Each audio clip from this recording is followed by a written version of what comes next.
Halo guys, kembali lagi bersama saya di Falco Moe Channel. Video saya kali ini saya akan memberitahukan dua informasi yang sangat penting untuk kita nyimak bersama. Informasi yang pertama tentu terkait dengan Said Didu yang akhirnya kena karma dari Bapak Jokowi. Dia diusir oleh warga. Kemudian ada video kedua, ini tentu terkait dengan lapor Mas Wapres.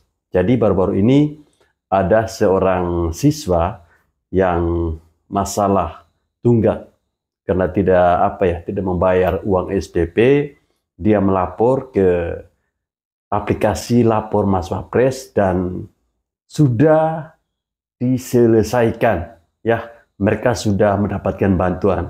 Dan yang menariknya lagi teman-teman bahwa bantuan ini sudah disalurkan. Ya, untuk lebih jelasnya mari kita simak dua berita yang sudah saya sampaikan tadi. Check it out. Saya punya tempat kerja. Silakan. Kalau mau apa silakan ke kantor. Ke kantor aja. Enggak, ke kantor aja, ke kantor. Jangan cara Bapak kayak gitu mengganggu pekerjaan saya di sini. Ya. Kena mental. Saya tidak pernah mengganggu siapa-siapa. Jangan sampai ganggu saya punya tempat kerja. Mampus lo. Sok jago Keluar aja, sih. Pak. Ketok aja pakai batako tuh, Bang.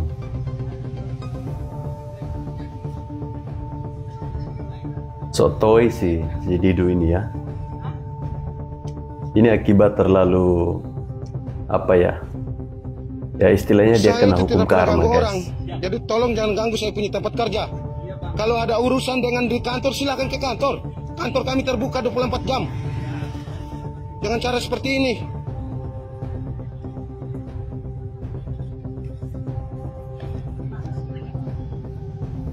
Semoga dengan begini dia kapok ya, guys.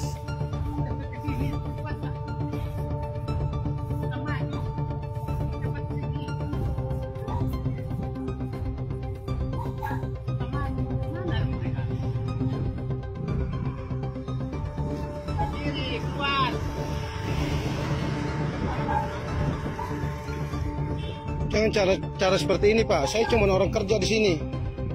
Ya, jangan ulah Bapak nanti saya yang dikeluarin. Jadi tolong hargai saya.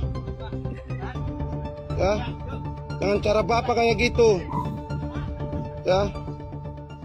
Tudingan Said Didu ini kalau memang benar PSN PIK 2 ini mengambil merampas tanah masyarakat, memaksa, ada pemaksaan dan lain-lain, kenapa kok nggak dilaporkan ke polisi? Kalau saya lihat justru tindakan Said Didu ini di sini merupakan tindakan premanisme, teman-teman. Kenapa saya bilang itu premanisme? Dia bawa ormas, dia menghasut masyarakat agar supaya menghalang-halangi atau merusak bisnis dari PIK 2. Dan saya katakan kepada teman-teman, yang namanya dia mau demo apa segala macam tetek bengek, ya nggak ada penyandang dananya. Saya yakin di belakang Said Didu ini ada yang memberikan support atau istilahnya backingannya, teman-teman. Apakah musuh-musuhnya PIK 2 ataukah itu adalah dari pihak cukong tertentu, kita nggak tahu, teman-teman ya. Tapi saya yakin dan saya pastikan Said Didu itu bukan pembela masyarakat. Kenapa saya bilang dia bukan pembela masyarakat? Karena yang dia sebarin hoax. Kalau memang ada pelanggaran hukum ya yang dilakukan oleh PIK ataupun developer lain, ya teman-teman bisa melapor ke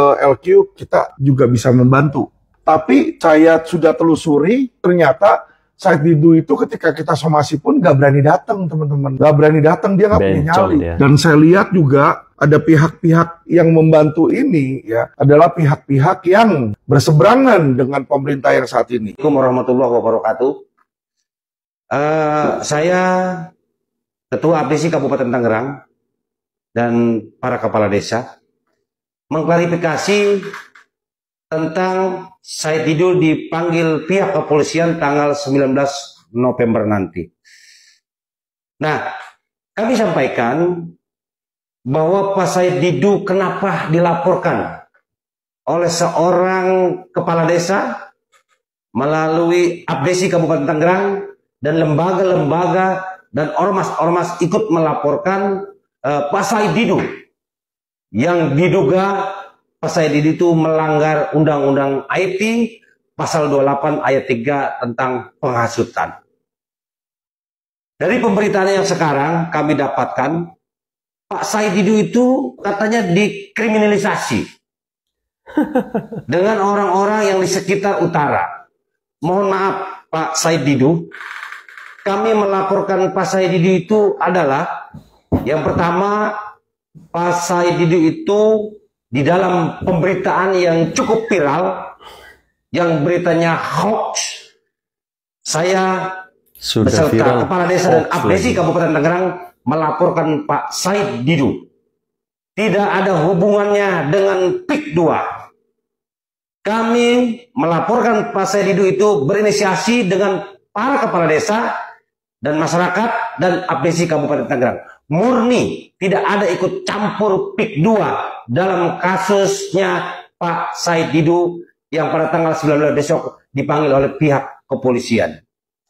Untuk itu, Pak Said Didu sekarang sudah beredar banyak sekali pemberitaan-pemberitaan tidak baik dan sangat menyesatkan.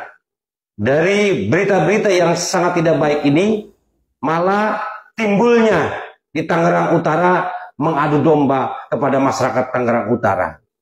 Saya berharap kepada pihak kepolisian usut tuntas kasus ini.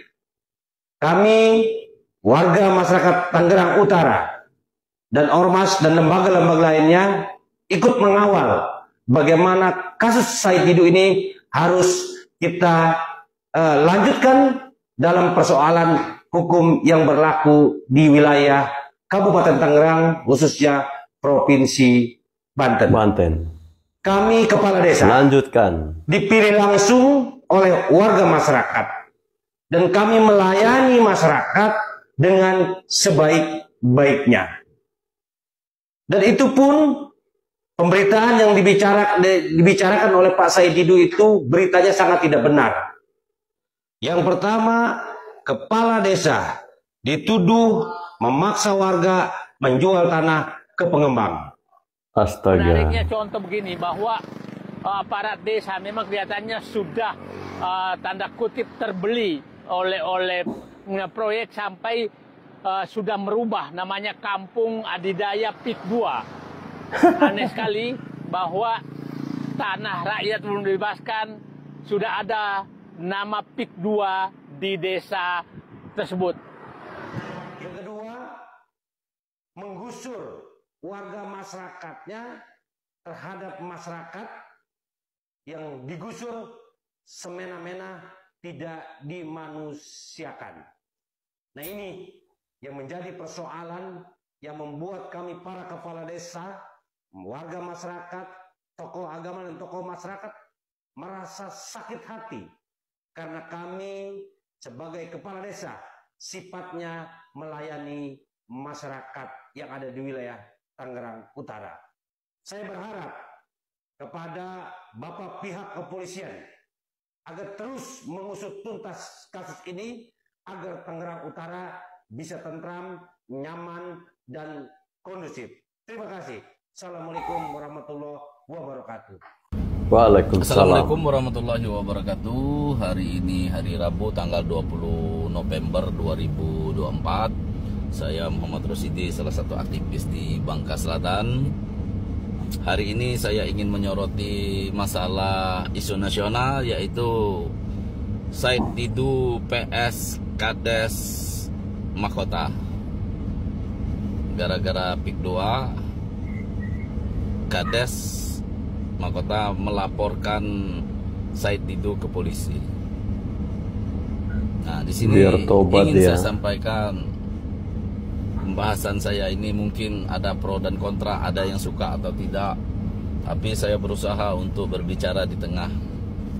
Jadi saya mohon kepada Said Didu fokus dengan masalahnya, dengan pelaporan itu. Kamu punya hak, Pak Said Didu punya hak membela diri. Pak Said Didu punya hak didampingi oleh kuasa-kuasa hukumnya. Pak Said Didu punya hak dibela oleh netizen dan masyarakat. Tetapi harus diingat, Kades Mahkota juga punya hak untuk melaporkan, karena mereka yang dituduh atau difitnah gitu. Dan berilah kepercayaan kepada kepolisian. Dan kepolisian yang akan menyelidiki ini, masuk unsur atau tidak.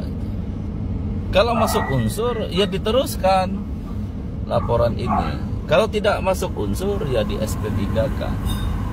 Dan Said Didu juga punya hak untuk melaporkan balik atau apa. Dan kalau memang Said Didu atau kawan-kawan atau kuasa hukumnya atau netizen bisa membongkar dugaan koreng-koreng, borok-boroknya Kades, itu ya silahkan. Koreng-koreng. Ini namanya pertarungan.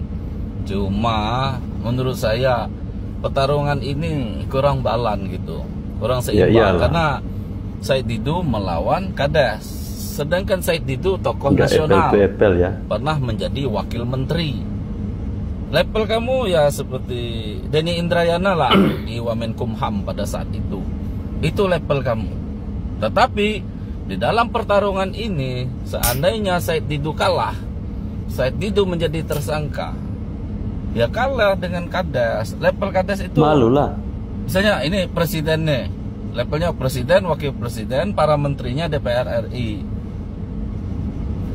Turun ke provinsi, ada gubernur, wakil gubernur, ada DPRD provinsi gitu, ada sekdanya provinsi, kepala dinasnya provinsi.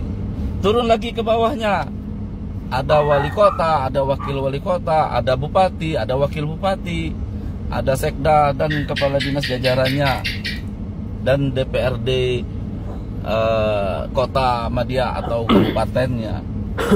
Turun lagi ke bawahnya, ada camat. Di bawah camat baru ada Kades. Kades itu di atas RW dan RT gitu. Jadi Said Didu sekarang lagi berurusan dengan Kades yang levelnya jauh dari dia lah. Tetapi harus ingat, negara kita negara hukum.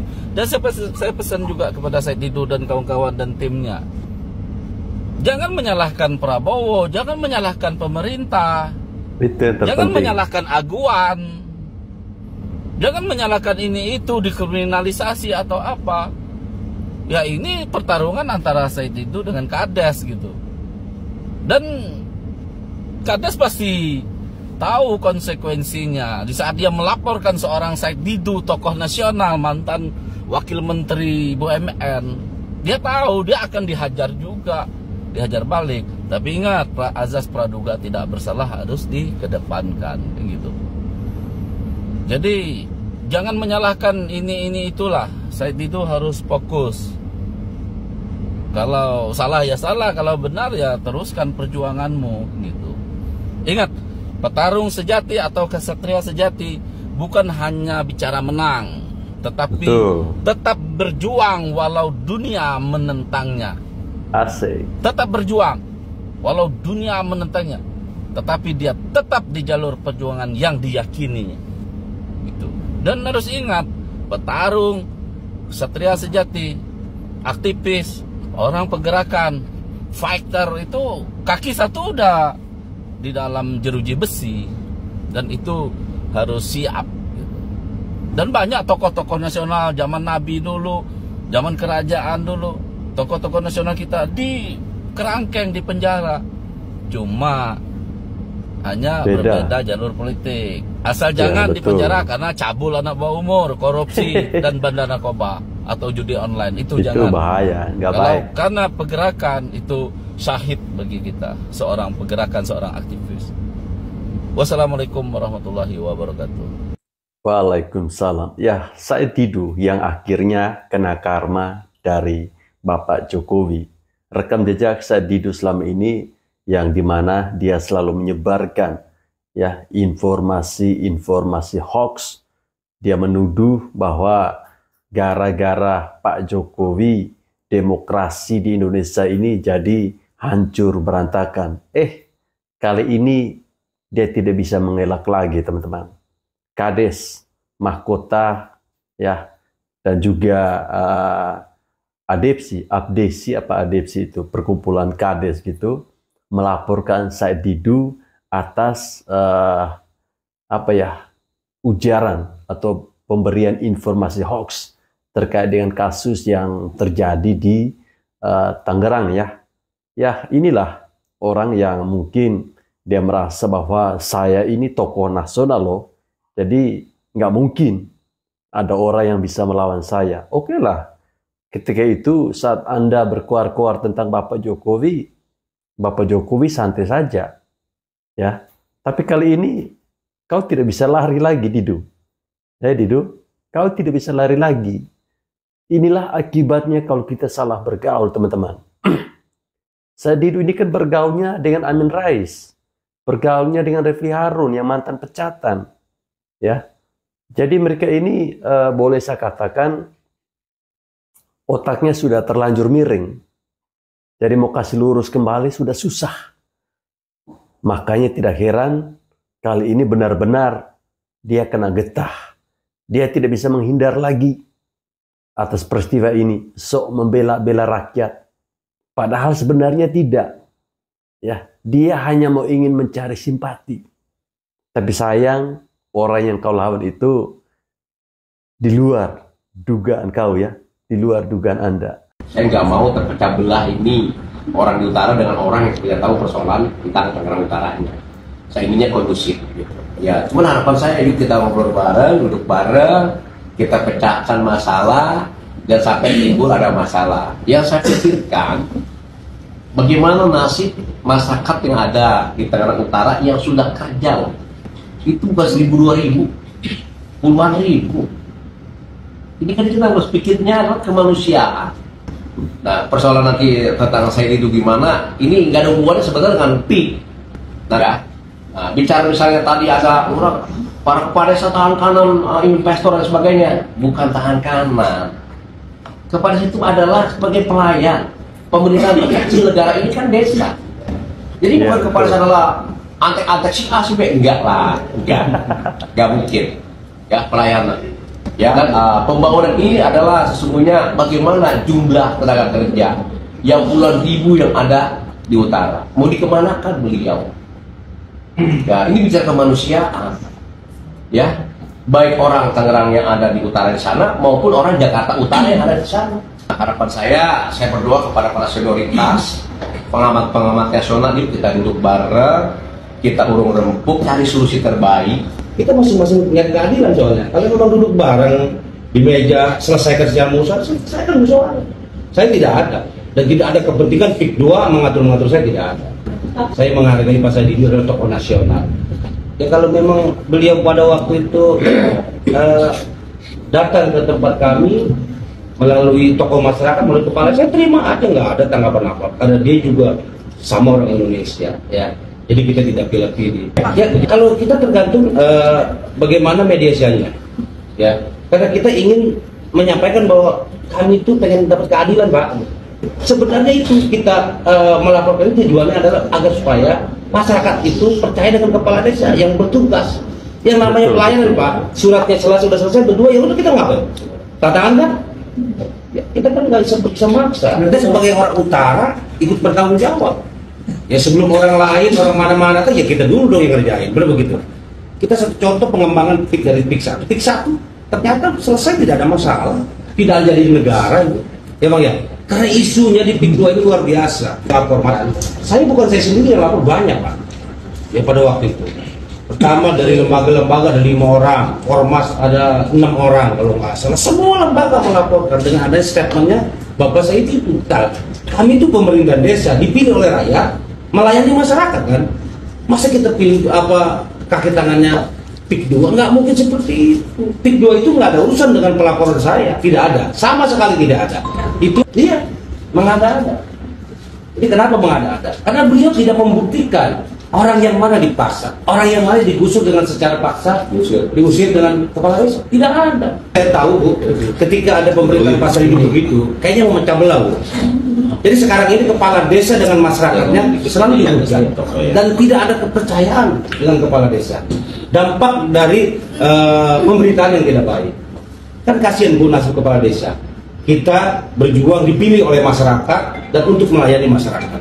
Ternyata dengan adanya pemerintahan seperti itu dirugikan sekali saya sebagai pemerintah yang ada di wilayah Tangerang Utara. Baik, selamat siang teman-teman semua, teman-teman jurnalis.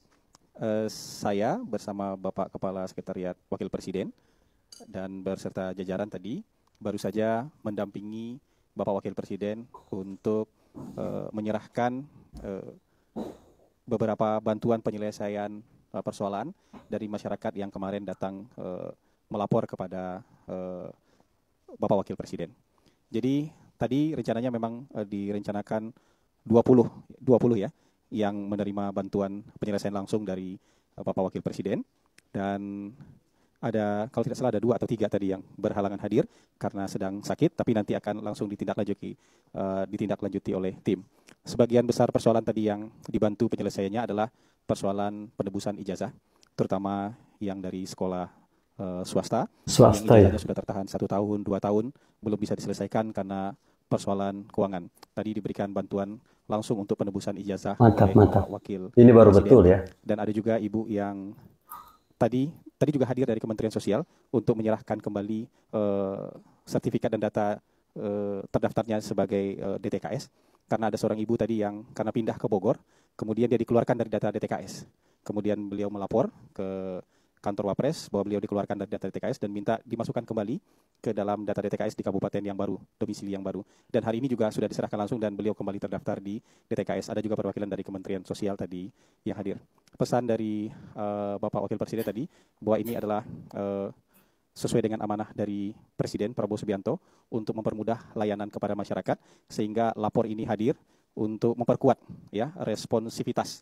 Ingat, memperkuat ya guys. Jajaran pemerintah dalam menangani aduan-aduan persoalan-persoalan masyarakat.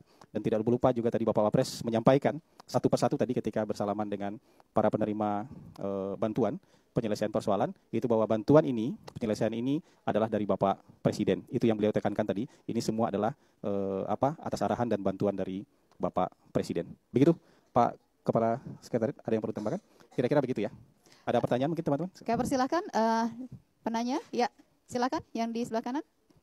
Izin Pak, kemarin kan sempat disampaikan juga ya bahwa ada evaluasi terus-menerus secara berkala agar tidak ada laporan-laporan iseng ke depannya.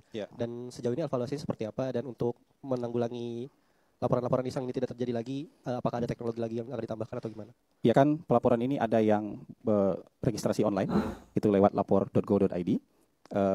Kalau di sana pemilahannya sudah bisa langsung. Kemudian ada yang datang langsung ke sini, lapor langsung ke sini. Ada yang juga via WhatsApp. Laporan-laporan yang banyak iseng itu yang via WhatsApp itu ya, penuh itu. Ada yang ada yang berjanji bisa menghentikan lumpur lapindo. Buset. Semacam itu ada banyak. Ada kemudian yang punya konflik rumah tangga supaya suaminya dihukum. Karena satunya dari kesatuan, satunya dari ASN misalnya gitu, pengen suaminya dihukum atau diberhentikan. Jadi laporan rumah tangga itu juga banyak. Jadi ini kan mungkin laporan-laporan yang menurut kita sulit untuk karena persoalan yang sangat pribadi. Atau juga misalnya laporan yang betul-betul iseng, ya, dengan insinuasi tertentu, kemudian laporan itu sangat iseng lah, nyebut nama, nyebut apa, tapi itu kita tahu itu laporan yang sangat iseng. Sekarang itu back office-nya sedang dipersiapkan, jadi nanti itu pemilahan, filtering lah, mana laporan ini. Jadi tidak hanya mana yang iseng dan tidak iseng, tapi nanti juga laporan itu mana yang akan diserahkan ke KL mana, juga back office-nya sedang dipersiapkan, dan dalam waktu cepat insya Allah nanti akan bisa diberitahukan kepada publik. Termasuk kita juga ingin memperkuat lah responsifnya teman-teman di daerah. Kan sistem lapor ini nggak cuma satu. Jadi yang perlu dipahami oleh teman-teman semua, sistem lapor ini nggak cuma satu. Di level daerah, sistem lapor ini ada. Di level kementerian dan lembaga, sistem lapor ini juga ada. Nah sekarang atensinya diperkuat nih dengan kehadiran lapor Wakil Presiden. Jadi ini bukan satu-satunya, tapi ini justru memperkuat atensi bahwa responsivitas pemerintah terhadap aduan-aduan masyarakat sekarang harus makin cepat, harus semakin tinggi. Jadi ini yang perlu ditekankan nanti. Jadi Bapak Wakil Presiden juga mengadres tadi bahwa ke depan kementerian, lembaga, pemerintah daerah, ya dinas-dinas di daerah yang punya juga, semuanya kan punya sistem pelaporan, itu meningkatkan responsivitasnya terhadap laporan-laporan dari masyarakat. Gitu. Baik, ya tadi Mas sudah duluan, silakan. Tifal Kompas TV, Pertanyaan pertama soal tadi bantuan, penegasan saja berarti bantuan itu datangnya dari Mas Wapres atau juga datang dari Presiden? Saya butuh penegasan soal itu yang pertama. Kemudian yang kedua, tadi kan sudah dijelaskan masalah evaluasi atas sistem atau proses administrasi di lapor Mas Wapres. Cuman dengan belajar dari minggu lalu banyak antrian dan banyak masalah yang bahkan masalah pribadi yang tadi Anda katakan itu iseng-iseng belaka begitu. Apakah kemudian di sistem yang diberlakukan untuk mulai minggu ini juga sudah mulai terkonsentrasi hanya sektor-sektor atau hal-hal tertentu saja bisa diterima laporannya, entah itu masalah layanan birokrasi, layanan jasa dan semacamnya saja yang bisa diterima, atau ada hal lain yang mungkin bisa dikerucutkan. Jadi biar calon pelapor yang mau datang ke sini bisa tahu gitu tindak lanjutnya seperti apa, dan dari pihak sekretariat Setwapres juga bisa cepat menangani itu. Terima kasih. Jadi nanti sistem yang mau dikembangkan adalah para pelapor ini registrasi online dulu, kemudian nanti bisa diberitahu di hari apa dan tanggal berapa dia bisa datang langsung ke sini. Jadi ini untuk tadi upaya dari memfilter tadi, kemudian juga mencari tahu persoalan mana yang betul-betul urgent dan prioritas sehingga bisa datang ke kantor ini. Jadi nanti mungkin 50 sampai 60 tadi ada ide dari Bapak Wapres, mungkin meja registrasinya mau ditambah, tapi tentu kan kita harus berproses dulu karena level yang berada di meja itu harus analis. Jadi bukan sekedar petugas yang ditaruh di situ, tapi dia analis, dia bisa menganalisis persoalan ini bisa dilanjutkan atau tidak, termasuk juga men-screening bukti-bukti yang dibawa itu memadai atau tidak. Jadi kira-kira seperti itu. Nah, yang ditekankan oleh Pak Wapres tadi, bantuan ini bantuan dari Presiden. Jadi ke semua orang tadi, beliau menyatakan ini bantuan dari Pak Presiden ya. Ini bantuan penyelesaian persoalan dari Pak Presiden ya, termasuk yang pindah tadi dari DTKS-nya, pindah saya lupa dari Depok ke Bogor tadi. Jadi dia pindah dan tercatat lagi DTKS di Bogor, itu dia bilang ini atas bantuan Bapak Presiden. Itu yang ditekankan oleh Bapak Wakil Presiden tadi. Baik, silakan. Ya, Mas. Kita 4 penanya saja boleh ya? Satu lagi nanti. Bambang Pak, dari Harian Rakyat Merdeka. Ya.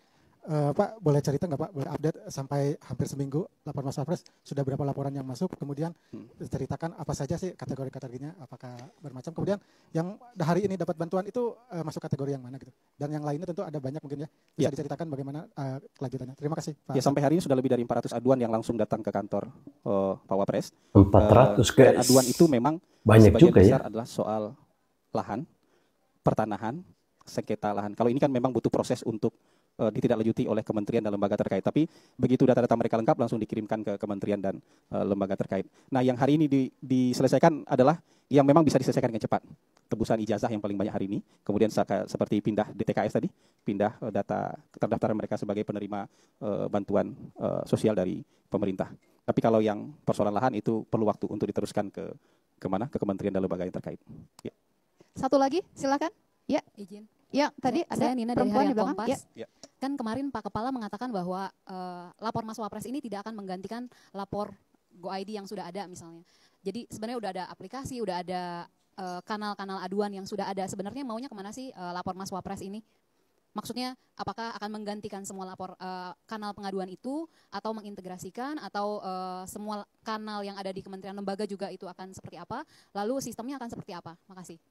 Yang jelas ini diintegrasikan dengan lapor.go.id yang ada di Kemenpan RB. Tidak menghilangkan ya. Terintegrasi dengan SP4N ya. Jadi bukan menggantikan ya. Tapi ini memperkuat channel pengaduan publik. Begitu pengaduan publik atensinya di level Wakil Presiden, tentu kementerian dan lembaga akan jauh lebih responsif lagi. Begitu channel pengaduan juga dapat atensi di level Wakil Presiden, tentu di daerah, di pemerintahan daerah, provinsi, kabupaten kota dan dinas-dinas akan jauh lebih responsif lagi. Jadi ini memperkuat dan semua yang dicatat di sini itu juga tercatat secara otomatis, diinput otomatis di lapor.go.id. Tentu dong. Jadi ini bukan jadi satu-satunya tempat pelaporan. Ini memperkuat pelaporan yang ada, dan pelaporan yang ada di sini terdaftar di lapor.go.id. Tapi orang melapor di lapor.go.id tetap bisa. Orang melapor di sistem SP4N juga tetap bisa. Jadi kira-kira begitu. Semua yang memenuhi syarat, semua yang memenuhi bukti-bukti itu harus ditindaklanjuti, seperti yang selama ini terjadi juga di sistem lapor.go.id. Gitu. Baik, terima kasih teman-teman. Terima kasih. Ya teman-teman, itu tadi saya tertarik dengan kalimat yang disampaikan bahwa lapor, judulnya ya, tanda kutip ya, judulnya lapor Mas Wapres. Tetapi Mas Wapres sendiri tidak sombong ya, dia tidak meninggikan dirinya. Beliau katakan bahwa segala bantuan ini bersumber dari Presiden, ya, atas perintah dan arahan dari Presiden. Ini menurut saya sangat luar biasa, teman-teman. Ya, sangat luar biasa. Dan lapor Wapres ini tentu akan semakin memberikan penguatan bagi kita rakyat jelata ya, yang mungkin selama ini hal-hal yang sudah dilaporkan di daerah-daerah melalui kepala dinas kah, ataukah kepala daerah, wali kota atau apapun itu, mungkin kurang respon.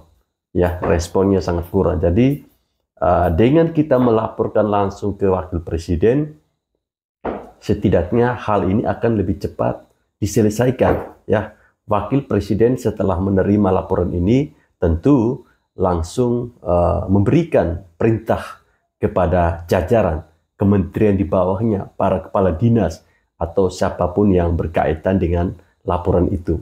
Pesan saya untuk kita semua, jangan karena ada lapor Mas Wapres seperti ini terus kita memberikan sebuah laporan-laporan yang konyol-konyol. Berikan sebuah laporan yang ada nilainya, ya, ada nilainya dan bisa diselesaikan. Jangan kita bilang seperti tadi yang disampaikan. Ada yang bilang saya bisa menghentikan lumpur Lapindo. Ini kan konyol, ya. Jadi sekarang semakin enak ya, semakin enak di pemerintahan Bapak Prabowo Gibran ini. Ada dua pintu yang bisa kita masuk. Ada akun dari Gerindra yang bisa kita laporkan lewat situ dan juga melalui lapor Mas Wapres. Semoga saja dengan pintu-pintu yang sudah disiapkan oleh pemerintahan Bapak Prabowo Gibran ini bisa lebih memudahkan kita memberikan aduan-aduan. Dan semoga saja dengan lapor Mas Wapres ini para dinas-dinas terkait ya, kepala dinas terkait dan juga kepala daerah, wali kota atau apapun itu harusnya lebih respon ya, lebih respon terhadap keluhan-keluhan masyarakat. Sebenarnya kita tidak perlu harus melaporkan ke Mas Wapres.